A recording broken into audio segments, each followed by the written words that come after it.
Dans un endroit, on les appelle des gobes. À l'origine, ils les avaient creusés pour en extraire la marne. Et cette marne, elle servait pour la fabrication des briques blanches que l'on va retrouver dans tout le cœur de ville. Alors ces trous ou gobes qui ont ensuite été habités par des familles de marins-pêcheurs. On en comptait une centaine encore début 20e. Les Allemands les ont chassés en 1940. Et par la suite, ça a servi aussi pour la conservation de la banane. Dieppe a été très longtemps le premier port bananier français, et même d'Europe. À droite toujours, sur la falaise, la chapelle de Bon Secours. C'est la chapelle des marins. Elle a été édifiée en 1876. Très jolie cette petite chapelle que je conseille forcément de visiter. En revanche, l'accès ne peut pas se faire par là. Vous êtes obligé de reprendre les deux ponts.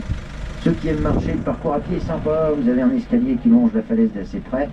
Comptez tout de même 20-25 minutes, pas moins. Donc, chapelle des marins de style néo-gothique, dédiée à la Vierge Marie. On retrouve à l'intérieur bon nombre de votos qui font hommage aux nombreux marins qui ont malheureusement perdu la vie en mer. Le nouveau terminal de la ligne Dieppe-New Haven est un peu plus loin. Deux ferries encore à Dieppe, identiques, 142 mètres de long. Ce sont tout de même de petits ferries. Capacité d'accueil 600 passagers, pas plus. Après, il est possible de charger 60 camions de marchandises ou cars de touristes, aux alentours de 140 voitures. Donc les deux ferries font la même traversée Dieppe-New Haven en 4 heures. À vol d'oiseau, c'est 160 km, on n'est pas si loin. On tourne 2 rotations jour et les Dieppe, ça 3.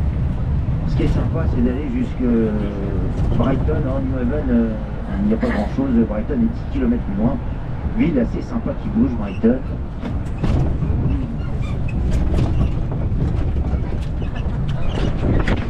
On arrive sur la plage.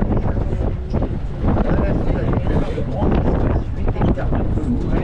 D'ailleurs, les commandes sont font même. On les utilise essentiellement pour les événements. Pour 30 000 habitants, on peut dire que c'est une ville très animée, s'il passe toujours quelque chose.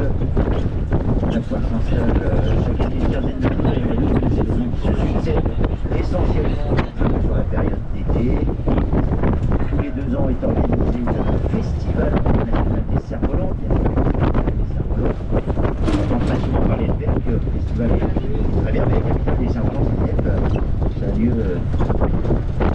deuxième semaine de septembre, tous les 2 ans. Les événements se succèdent essentiellement sur la saison. En plage de galets, comme un bon choix, dès l'instant on a des falaises en haut des galets. Il y en a qui viennent de la côte d'Alsace. On va s'en approcher de ces falaises. Vous verrez des couches noires. Ce sont des couches de silex. La mer remonte jusqu'aux falaises. Ça engendre des cyclistes bleus, nombreux, non.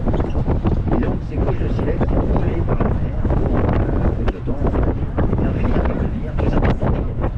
Ces galets vont jusque vers les années 80 et triés, ramassés par des ramassages de galets. On les appelait comme ça. On s'en servait pour plein de choses. Il y avait la fabrication de la porcelaine, la faïence, la céramique, le papier vert, les produits pharmaceutiques, certains cosmétiques et des bijoux.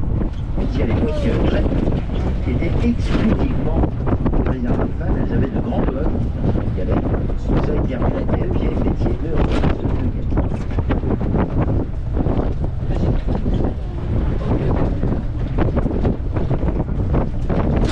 Un petit mot sur le château, on retrouve face à nous de la ville. C'est une forteresse qui est en grande partie du XVe siècle, au milieu de silex.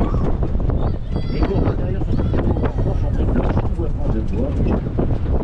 Forcément, de nombreux gouverneurs de la ville ont résidé au sein de ce château. Au XIXe, il avait servi de caserne. Chateaubriand avait fait sa période militaire ici. Et pour le sauver de sa démolition, c'est la ville qui l'a récupéré au XXe. On peut le visiter depuis 1923. On y retrouve une très belle collection d'ivoire. Il y a beaucoup de tableaux, de maquettes de bateaux.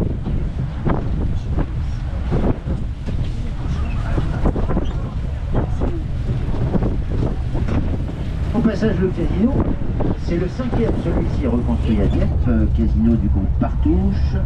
On retrouve en façade à l'étage le restaurant panoramique, Il y a salle de jeu, salle de spectacle, salle de réception, de nombreux divertissements forcément d'organiser assez régulièrement ici.